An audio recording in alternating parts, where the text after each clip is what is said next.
chapter 25. The Lord said to Moses at Mount Sinai, "Speak to the Israelites and say to them, when you enter the land I am going to give you, the land itself must observe a Sabbath to the Lord. For 6 years sow your fields, and for 6 years prune your vineyards and gather their crops. But in the 7th year the land is to have a year of Sabbath rest, a Sabbath to the Lord. Do not sow your fields or prune your vineyards. Do not reap what grows of itself or harvest the grapes of your untended vines. The land is to have a year of rest. Whatever the land yields during the Sabbath year will be food for you, for yourself, your male and female servants, and the hired worker and temporary resident who live among you, as well as for your livestock and the wild animals in your land. Whatever the land produces may be eaten. Count off 7 Sabbath years, 7 times 7 years, so that the 7 Sabbath years amount to a period of 49 years. Then have the trumpet sounded everywhere on the 10th day of the 7th month. On the Day of Atonement, sound the trumpet throughout your land. Consecrate the 50th year, and proclaim liberty throughout the land to all its inhabitants. It shall be a jubilee for you. Each of you is to return to your family property and to your own clan. The 50th year shall be a jubilee for you. Do not sow and do not reap what grows of itself or harvest the untended vines, for it is a jubilee, and it is to be holy for you. Eat only what is taken directly from the fields. In this year of jubilee, everyone is to return to their own property. If you sell land to any of your own people or buy land from them, do not take advantage of each other. You are to buy from your own people on the basis of the number of years since the jubilee, and they are to sell to you on the basis of the number of years left for harvesting crops. When the years are many, you are to increase the price, and when the years are few, you are to decrease the price, because what is really being sold to you is the number of crops. Do not take advantage of each other, but fear your God. I am the Lord your God. Follow my decrees and be careful to obey my laws, and you will live safely in the land. Then the land will yield its fruit, and you will eat your fill and live there in safety. You may ask, what will we eat in the 7th year if we do not plant or harvest our crops? I will send you such a blessing in the 6th year that the land will yield enough for 3 years. While you plant during the 8th year, you will eat from the old crop and will continue to eat from it until the harvest of the 9th year comes in.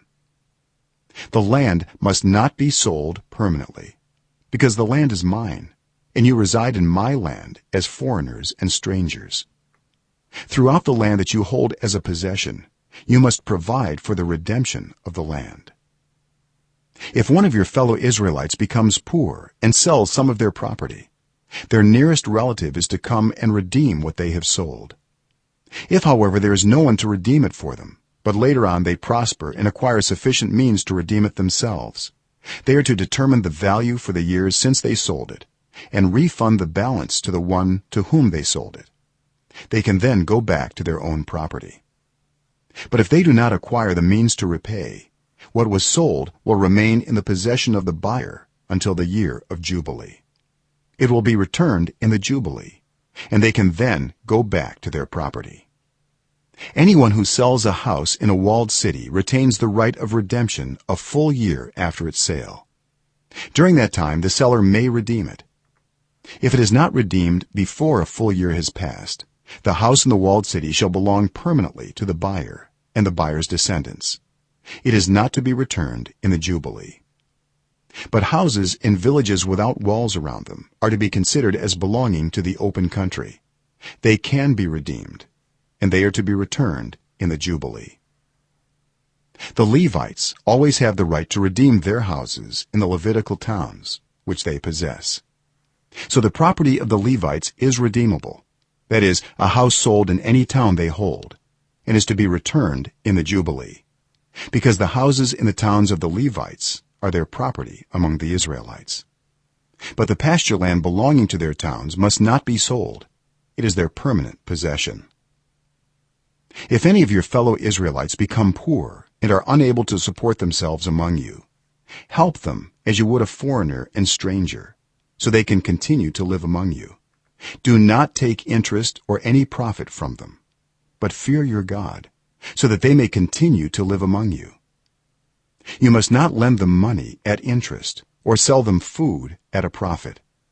I am the Lord your God, who brought you out of Egypt to give you the land of Canaan and to be your God. If any of your fellow Israelites become poor and sell themselves to you, do not make them work as slaves. They are to be treated as hired workers or temporary residents among you. They are to work for you until the year of Jubilee. Then they and their children are to be released, and they will go back to their own clans and to the property of their ancestors. Because the Israelites are my servants, whom I brought out of Egypt, they must not be sold as slaves. Do not rule over them ruthlessly, but fear your God. Your male and female slaves are to come from the nations around you. From them you may buy slaves. You may also buy some of the temporary residents living among you and members of their clans born in your country, and they will become your property. You can bequeath them to your children as inherited property and can make them slaves for life, but you must not rule over your fellow Israelites ruthlessly. If a foreigner residing among you becomes rich, and any of your fellow Israelites become poor and sell themselves to the foreigner or to a member of the foreigner's clan, they retain the right of redemption after they have sold themselves. One of their relatives may redeem them. An uncle or a cousin or any blood relative in their clan may redeem them. Or if they prosper, they may redeem themselves. They and their buyer are to count the time from the year they sold themselves up to the year of Jubilee. The price for their release is to be based on the rate paid to a hired worker for that number of years. If many years remain, they must pay for their redemption a larger share of the price paid for them. If only a few years remain until the year of Jubilee, they are to compute that and pay for their redemption accordingly. They are to be treated as workers hired from year to year. You must see to it that those to whom they owe service do not rule over them ruthlessly. Even if someone is not redeemed in any of these ways, they and their children are to be released in the year of Jubilee, for the Israelites belong to me as servants. They are my servants, whom I brought out of Egypt. I am the Lord your God.